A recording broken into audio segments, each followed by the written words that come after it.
All right, so now here we are in week 2, and it's a very exciting time because you are finally going to pitch your learning game. Now this is a learning game that you're going to develop over the course of, over the rest of the course, over the course of the course. So if you, there's a bunch of things to keep in mind when you're trying to put together a pitch for a learning game. One thing is, pick something and that you really want to teach, because sometimes when you get frustrated, it'll be great to love what you're doing in order to pull you through, but it'll also, it's so much easier to make a learning game when you really fully understand what is fun, what is interesting about the topic you want to teach.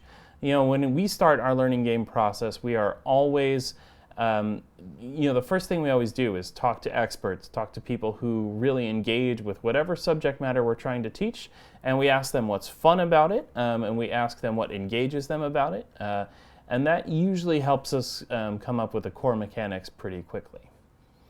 Another thing you want to do for your pitch is, like your curriculum last week, you want to keep in mind who your audience is. So are you aiming for preschoolers or college students? Those are pretty different audiences, and they have different sort of needs mentally and attention-wise, and what they're capable of doing with their hands or their bodies.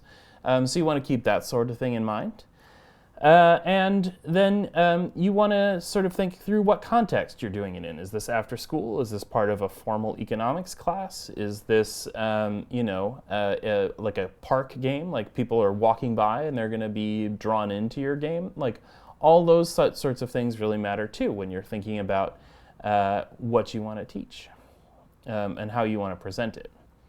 So another thing to think about, and this is not limited to all game design, learning game design, but it is really important for this class, is to think about scale. We're going to have you build these games ultimately in any tool you want. They can be paper, so you could share videos of you doing these games in person with paper or something in order to sort of help us understand what it is, as well as maybe an accompanying PowerPoint or something that has all the pieces in it. But you may also be doing this digitally.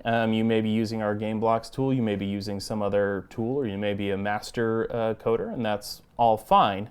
But think about scale and what you want to do for this class. So let's say that you're like, I want to make a game that's about going to Mars.